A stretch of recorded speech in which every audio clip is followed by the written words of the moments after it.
So the today's topic is what is mean by swapping. Swapping means what? Swapping यानी swap होना, ठीक है. Switch, swap out and swap in, ये दो process अगर हम करते हैं उसे हम स्वैपिंग कहते हैं. जैसे आपके पास दो बॉक्सेस है, आप दो बॉक्सेस में कुछ सामान रखे हुए हैं, आप क्या कर रहे हो, सिंपली स्वैप आउट एक box number 1 and box number 2. Box 1 के सामान को उठा के बॉक्स 2 में डाल रहे हो, बॉक्स 2 के सामान को उठा के बॉक्स 1 में डाल रहे हो. That is mean by swapping. Interchanging, swapping is nothing but interchanging of the processes को इंटरचेंज करना, that is mean by swapping. Question आपको पूछा जा सकता है व्हाट इज स्वैपिंग, या फिर explain the concept of swapping by along with some suitable example or by giving some suitable example. तो उसमें हमें एग्जाम्पल भी देना ज़रूरी रहता है. तो सबसे पहले स्वैपिंग क्या है ये हम देखेंगे. Swapping means it is the process can be swapped temporarily out of the memory to a banking store. Banking store means यहाँ पे आपको कहा गया है आपके सेकेंडरी मेमोरी को. हमारे कंप्यूटर सिस्टम में दो मेमोरीज रहती है, एक मेन मेमोरी रैम जिसे हम कहते हैं, दूसरी secondary memory permanent memory. Okay, permanent memory सबको पता रहती है. जो हम ड्राइव्स देख रहे हैं, C drive, D drive, E drive, F drive, जो हमारे कंप्यूटर सिस्टम में हम ड्राइव स्पेसिफाई करते हैं अलग अलग जीबीज में, उस ड्राइव्स को हम कहते हैं सेकेंडरी डिवाइसेस, सेकेंडरी ड्राइव्स, जिसमें परमानेंटली डेटा या फाइल्स हमारे स्टोर रहती है. ऑडियोज़ हो गया, पिक्चर्स हो गए, सॉन्ग्स हो गए, या फिर फाइल्स हो गई. जैसे आपने C++ में कोई प्रोग्राम लिखा है, ठीक है, तो वो प्रोग्राम भी आप सेव करते हो किसी ड्राइव के अंदर, किसी फोल्डर के अंदर. तो सेकेंडरी डिवाइसेस पे या सेकेंडरी ड्राइव पे हमारे सभी फाइल्स, सभी प्रोग्राम्स जो है वो परमानेंटली स्टोर्ड रहते हैं. That is mean by secondary memory. और यहाँ पे अभी उसको कहा गया है बैंकिंग स्टोर, ठीक है, यहाँ पे उसको नेम दिया गया है बैंकिंग स्टोर. हम सेकेंडरी डिवाइस भी कह सकते हैं. तो बैंकिंग स्टोर में सभी प्रोसेसेस अवेलेबल है permanently. But in the last session मैंने आपको ये चीज़ बताई थी कि जब मुझे कोई प्रोसेस एग्जीक्यूट करनी है, सो वो प्रोसेस मुझे सेकेंडरी ड्राइव से उठानी है, परमानेंटली जहाँ पे स्टोर है जिस ड्राइव पे, वहाँ से मुझे उसको उठानी है और मेन मेमोरी में लाना है. फिर मेन मेमोरी में उसके लिए एड्रेस स्पेसेस एलोकेट हो जाएंगे, फिजिकल एड्रेस स्पेसेस. और फिर according to the CPU requirement, जब भी उसको CPU का रिक्वायरमेंट रहेगा एग्जीक्यूशन के लिए, तो वो प्रोसेस CPU पे चली जाएंगी एग्जीक्यूशन के लिए. तो ये जनरली हमेशा फंडा रहता है प्रोसेस एग्जीक्यूशन का. तो अब हम ये जो स्वैपिंग टॉपिक हम पढ़ रहे हैं, तो इसमें हमें अभी CPU थोड़ा साइड में रखना है, CPU इनपुट आउटपुट डिवाइसेस थोड़े साइड में रखने हैं. फिलहाल हम सिर्फ सेकेंडरी मेमोरी और हमारी प्राइमरी मेमोरी, ये दोनों मेमोरीज के बीच में हम स्वैपिंग खेलने वाले हैं, ठीक है. प्रोसेसेस को स्वैप आउट कैसे करना है, स्वैप इन कैसे करना है. तो a process can be swapped temporarily and this will be happen temporarily, permanently नहीं, क्योंकि परमानेंटली तो वो स्टोर है सेकेंडरी डिवाइस पे, ठीक है. परमानेंटली हम टेम्पररीली उसको वहाँ से उठा के मेन मेमोरी में लेके आ रहे हैं. फिर मेन मेमोरी में जब उसका एग्जीक्यूशन कंप्लीट हो जाएगा, तो मेन मेमोरी से उठा के हम उसको फिर से परमानेंटली सेकेंडरी स्टोरेज पे ला रहे हैं, बैंकिंग स्टोर पे ला रहे हैं. So the process can be swapped temporarily out of memory to banking store and then brought back into the memory for continue execution. तो इसमें ये चीज़ हो रही है, जैसे दो प्रोसेसेस हैं, ठीक है. एक प्रोसेस को हमने उठाया, मेन मेमोरी में लाया है.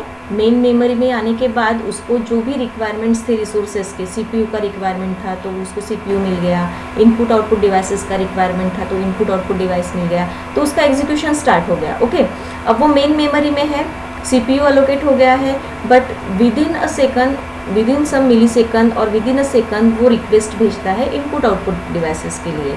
उसको इनपुट आउटपुट डिवाइसेस चाहिए, तो वो इनपुट आउटपुट डिवाइसेस के लिए स्विच ओवर हो जाएगा.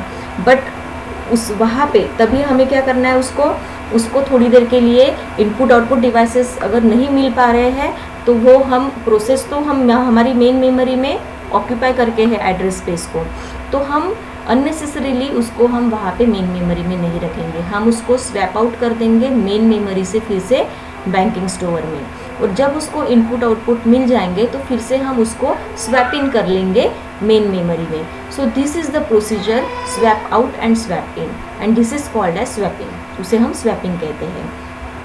Swapping is performed when the physical memory in the system run out, जब उसकी फिजिकल मेमोरी सिस्टम के अंदर की जो फिजिकल मेमोरी यानी मेन मेमोरी जो है वो रन आउट हो जाती है, and running process needs more space into the memory. तो जैसे कोई प्रोसेस है इनपुट आउटपुट डिवाइसेस के लिए वेट कर रही है, और दूसरी प्रोसेस जो शुरू है, जैसे मल्टी प्रोसेसिंग एनवायरनमेंट में जनरली ये होता है कि एक साथ एक ही प्रोसेस एग्जीक्यूट नहीं होती है, मल्टीपल प्रोसेसेस एग्जीक्यूट होती है। तो मेन मेमोरी के अंदर एक साथ 5-6 प्रोसेस है, उसमें एक प्रोसेस जो है वो अभी उसका सीपीयू का काम हो गया है, बट वो इनपुट आउटपुट डिवाइसेस के लिए वेट कर रही है, तो ही उसी टाइम पे एक दूसरी प्रोसेस है जो रनिंग स्टेट में है, बट उसको फिर से मोर मेमोरी स्पेस लगने वाली है। तो उसको मोर मेमोरी स्पेस देने के लिए, अलोकेट करने के लिए हम क्या करेंगे, जो आइडल बैठी हुई प्रोसेस है उसको हम स्वैप आउट कर देंगे बैंकिंग स्टोर में टेम्पररीली। जैसे ही उस प्रोसेस का एग्जीक्यूशन कंप्लीट हो जाएगा रनिंग प्रोसेस का, फिर से हम उसको स्वैप इन कर लेंगे मेन मेमोरी में। तो यहाँ पे हम swap out and swap in ये प्रोसीजर होती है। ओके,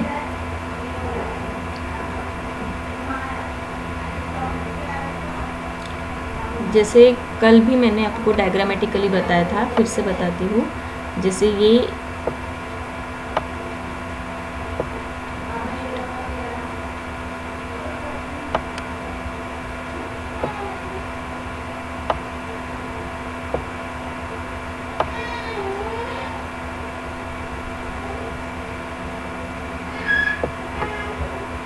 तो यहाँ पे ये मेरी सेकेंडरी डिवाइस है। सेकेंडरी डिवाइस यानी हार्ड डिस्क है, परमानेंट स्टोरेज है, परमानेंट मेमोरी, जिसके अंदर कुछ प्रोसेसेस है।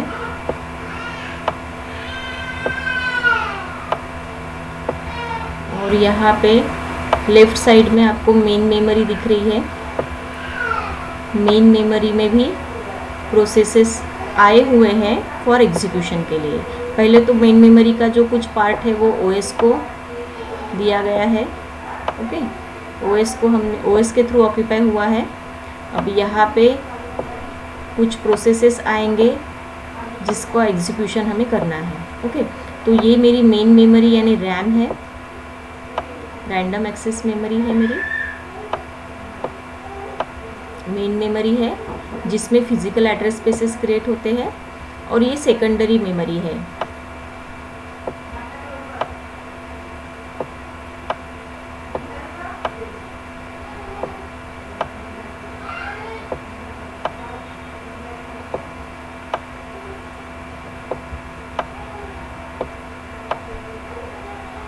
ठीक है, ये सेकेंडरी मेमोरी है। तो ये secondary memory means permanent memory, RAM means ये हमारी रैम मेमोरी है, रैंडम एक्सेस मेमोरी। तो जो भी प्रोसेसेस प्रेजेंट है वो परमानेंटली प्रेजेंट है सेकेंडरी स्टोरेज डिवाइसेस पे। P1, P2, P3, ओके, इस तरीके के ये सभी प्रोसेसेस यहाँ पे परमानेंटली स्टोरेज है। अब मुझे एग्जीक्यूशन करना है P1 नाम के प्रोसेस का। ठीक है, user wants to execute the P1 process, तो वो क्या करेगा, P1 नाम के प्रोसेस को स्वैप इन करेगा रैम में। यहाँ पे ये प्रोसेस आ गई। अब इसके बाद की प्रोसेस आपको पता है, इसके बाद क्या होता है, P1 नाम की प्रोसेस आ गई। तो इस P1 नाम के प्रोसेस को जितनी भी memory physical address space occupy करना था वो उसने ऑक्यूपाई कर लिया। जैसे ये स्टार्टिंग फ्रॉम 0 बाइट से स्टार्ट हुआ। ओएस के लिए suppose so and so memories bytes occupy हुए हैं। अब इसको P1 नाम के प्रोसेस को भी 100 बाइट से लेके 200 ये फिजिकल एड्रेस स्पेस ऑक्यूपाई हुए हैं from by the process P1 के थ्रू। ओके, तो ये स्पेस, ये जो स्पेसेस है ये है फिजिकल एड्रेस स्पेसेस, ये अभी P1 ने ऑक्यूपाई करके रखे हैं। और P1 को जो भी रिसोर्सेस नीडफुल है, CPU नीडफुल है, उसको कुछ in between the execution of CPU वो कुछ इनपुट आउटपुट डिवाइसेस की भी मांग कर रहा है।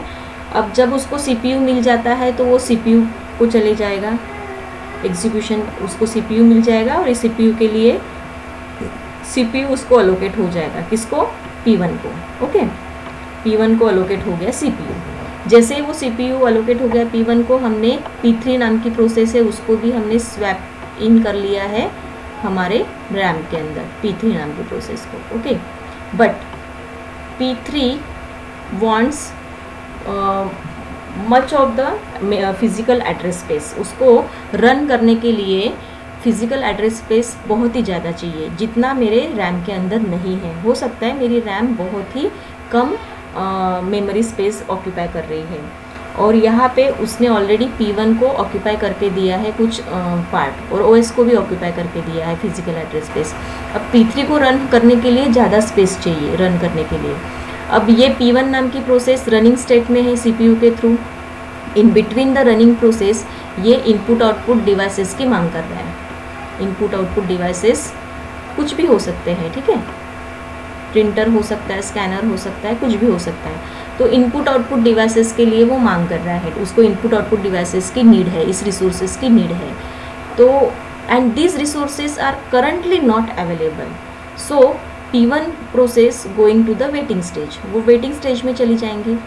बट उसने जो भी फिजिकल एड्रेस स्पेस ऑक्यूपाई करके रखा है वो तो वो ऑक्यूपाई करके रहेंगी ही रैम के अंदर, ठीक है। Then P3 needs more memory space, जो अवेलेबल नहीं है ऑलरेडी, इसको ज़्यादा मेमोरी स्पेस चाहिए।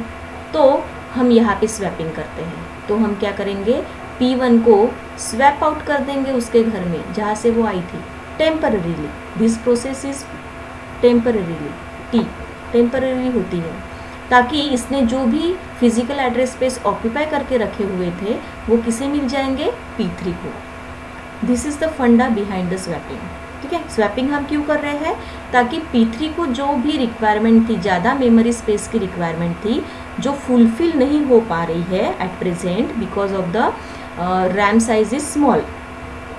तो हम क्या कर रहे हैं, P1 फिलहाल वेटिंग पे है because of some input output resources needed by P1। तो वो वेटिंग स्टेज में है। तो इंस्टेड ऑफ ये जो स्पेस उसने ऑक्यूपाई की है, वो ऑक्यूपाई की गई स्पेस को हम रिलीज कर देंगे टेम्पररीली फॉर P3 प्रोसेस। तो जैसे ये यहाँ पे स्वैप, पहले स्वैप इन हुआ था, अब ये स्वैप आउट हो जाएगा। ये स्वैप इन हो गया, ये स्वैप आउट हो गया। तो ये swap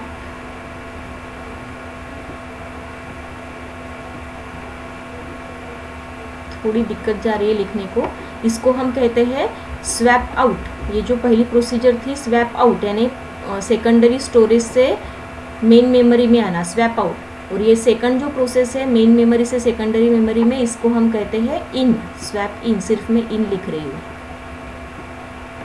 this is called as swap in. Okay, तो हम क्या करेंगे, P3 को जो मोर मेमोरी स्पेस ज़रूरी है, चाहिए उसको, तो हम फिलहाल ये जो वेटिंग में चली गई है प्रोसेस, इसको हम यहाँ से स्वैप इन कर देंगे सेकेंडरी मेमोरी के अंदर, ठीक है, टेम्पररीली।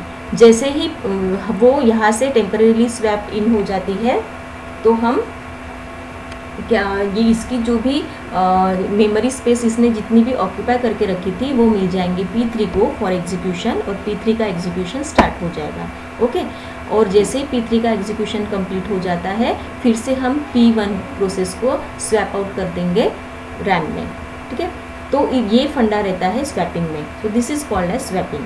तो यहाँ पे देखो, ये डायग्राम भी आपको वही बता रही है। Banking store means secondary storage unit, जहाँ पे P1 नाम की प्रोसेस है, P2 नाम की प्रोसेस है, और ये लेफ्ट साइड में जो आपको दिख रहा है, this is called as main memory, RAM, जिसमें कुछ स्पेस जो है वो ऑपरेटिंग सिस्टम ने ऑक्यूपाई की है, और बाकी की बची हुई स्पेस जो है वो यूज़र स्पेस है, यानी हमें प्रोसेसेस को एलोकेट करनी है।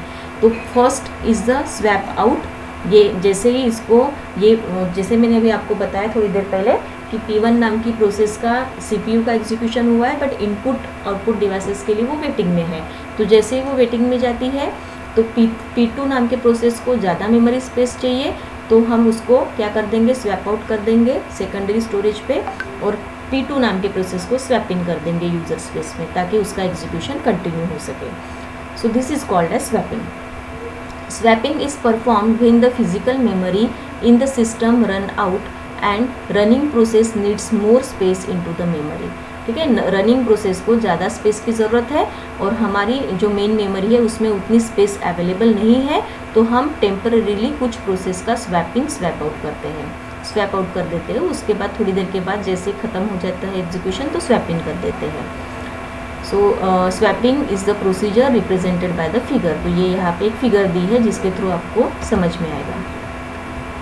अ swapping system transfer segment back and forth between the primary memory and the secondary memory as shown in the figure 3.5। तो यहाँ पे भी फिर से वो फिगर उन्होंने बताई है। ये सेकेंडरी स्टोरेज यूनिट है हमारा जिसमें प्रोसेसेस अवेलेबल है। तो process PI. Swap out, process PI. Swap in, जैसे यहाँ पे ख़त्म हो जाता है काम वो स्वैप इन हो जाएंगे। When the segment is in the primary memory, it can be used by the active process, but when it is swapped out to the secondary memory, the process that uses the address space is blocked waiting for the primary memory. When the process is swapped out, its entire executable image is copied into the secondary memory. When it is swapped back into the available primary memory, the executable image that was swapped out is copied into the new block allocated by the main memory manager. तो यहाँ पे ये चीज़ भी हमें एक ध्यान में रखनी है, जैसे मैंने बताया आपको फिगर ड्रॉ करके कि जैसे P1 ने ऑक्यूपाई क्या किया था पहले एड्रेस स्पेसेस 100 to 200, ठीक है, ये फिजिकल एड्रेस स्पेसेस ऑक्यूपाई किए थे। जैसे ये स्वैप आउट हो गई, स्वैप इन हो गई, ठीक है, सेकेंडरी मेमोरी में, तो ये जो स्पेसेस है ये दूसरे प्रोसेस को अलोकेट किए गए, ठीक है। जब ये स्वैप आउट आ जाएंगी, स्वैप आउट हो जाएगी, जब आ जाएंगे अंदर, इसके अंदर मेन मेमोरी के अंदर, तो ज़रूरी नहीं है कि इसने जो रिलीज़ किए थे फिजिकल स्पेसेस वही फिजिकल एड्रेस स्पेसेस उसको ऑक्यूपाई किए जाएंगे। हो सकता है कि डिफरेंट फिजिकल एड्रेस स्पेसेस भी ऑक्यूपाई किए जाएंगे। तो ऐसा ज़रूरी नहीं है कि उसने जिस प्लेस से, जिस एड्रेस से खुद को छोड़ दिया था उसी एड्रेस पे वो बैक इन हो, ये ज़रूरी नहीं है। उसको दूसरे एड्रेसेस भी पे बैक इन हो सकता है। सो यहाँ पे वही चीज़ बताई गई है। Without reallocation hardware, swapping would be very difficult to achieve due to the address binding problems. तो यहाँ पे रीअलोकेशन हार्डवेयर का यूज़ करना ज़रूरी रहता है स्वैपिंग में। रीअलोकेशन हार्डवेयर क्या करता है, आपको फ्री स्पेसेस का अलोकेशन करके देता है। आपके मेमोरी के अंदर फ्री स्पेसेस क्या अवेलेबल है, जो भी फ्री स्पेसेस अवेलेबल होंगी वो फ्री स्पेसेस आपको ऑक्यूपाई करने के लिए मिल जाती है। तो यहाँ पे without reallocation hardware swapping is not performing well. तो स्वैपिंग करने के लिए हमें रीअलोकेशन हार्डवेयर की ज़रूरत लगती है। With the reallocation hardware, executable images is simply copied into the newly allocated region of the memory and reallocation register is loaded accordingly. तो रीअलोकेशन हार्डवेयर का काम क्या रहता है कि जो भी फ्री स्पेसेस अवेलेबल है उसको रीअलोकेट करना। जैसे ही वो स्वैप इन होती है सेकेंडरी मेमोरी से मेन मेमोरी में स्वैप इन होती है तो उसको न्यूली अलोकेटेड रीजन्स देना, मेमोरी का newly allocated free allocation, memory का फ्री अलोकेटेड स्पेस अलोकेट करना या न्यू अलोकेटेड रीजन्स देना मेमोरी का, ये काम रहता है रीअलोकेशन हार्डवेयर का। Swapping is especially well suited to time sharing system, since each system often have times when the user log onto the machine, but it is inactive for relatively long time period. Generally ये जो swapping technique है ये किस environment में use की जाती है, तो ये टाइम शेयरिंग सिस्टम में ज़्यादा यूज़ में आती है। जैसे टाइम शेयरिंग सिस्टम का मतलब क्या होता है कि जहाँ पे हमने राउंड रॉबिंग एल्गोरिदम यूज़ किया है। राउंड रॉबिंग एल्गोरिदम अगर आपको याद होगा तो उसमें हमने क्वांटम टाइम हम डिसाइड करते हैं हर एक प्रोसेसेस के एग्जीक्यूशन के लिए।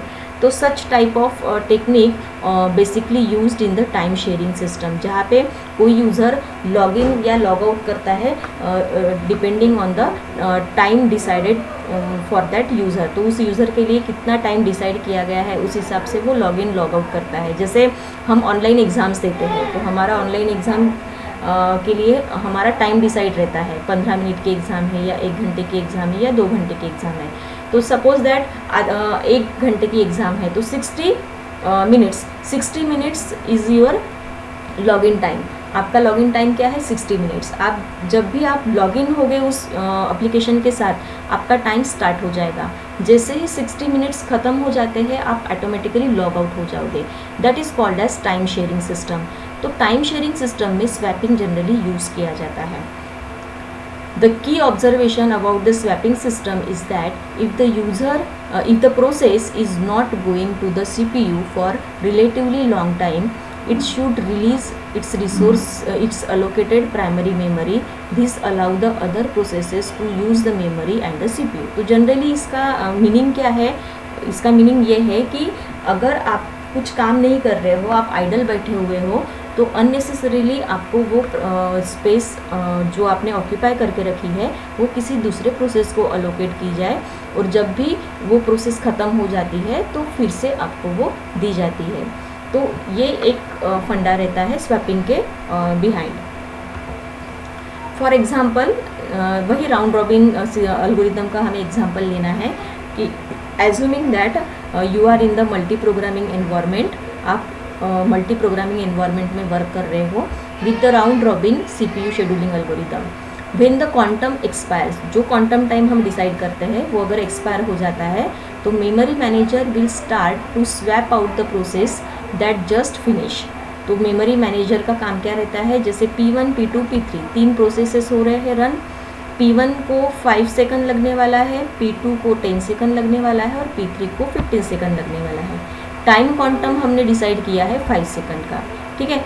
तो यहाँ पे टाइम क्वांटम अगर P1 नाम की प्रोसेस एग्जीक्यूट हो रही है तो टाइम क्वांटम 5 सेकंड है, P1 नाम के प्रोसेस को भी 5 सेकंड लगने वाला है सक्सेसफुल एग्जीक्यूशन के लिए। तो जैसे ही 5 सेकंड कंप्लीट हो जाता है सो वी से दैट कि P1 process is successfully completed, क्योंकि उसको भी 5 सेकंड लगने वाला था।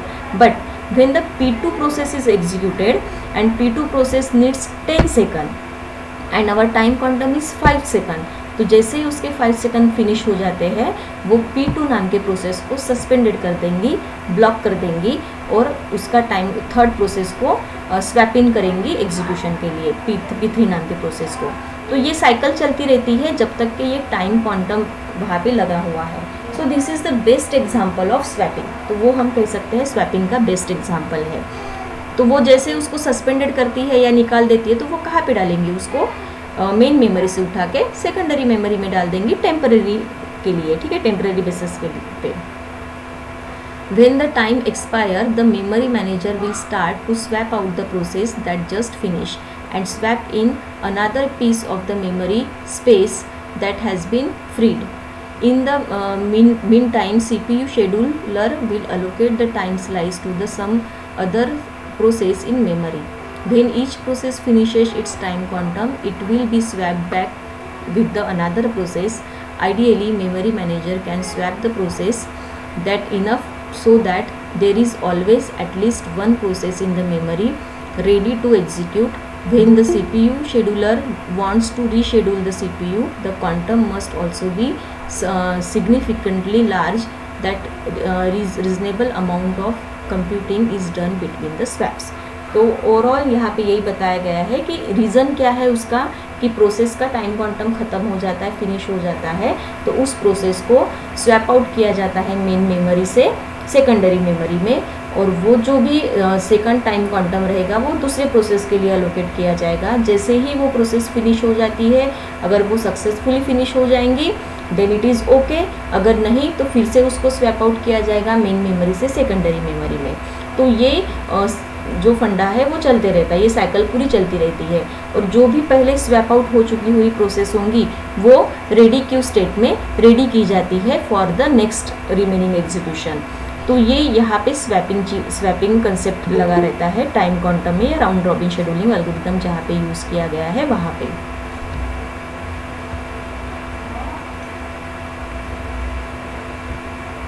ओके, तो यहाँ पे हमारा स्वैपिंग का टॉपिक ख़त्म हो रहा है, ठीक है। स्वैपिंग आई होप सबको समझ में आया होगा।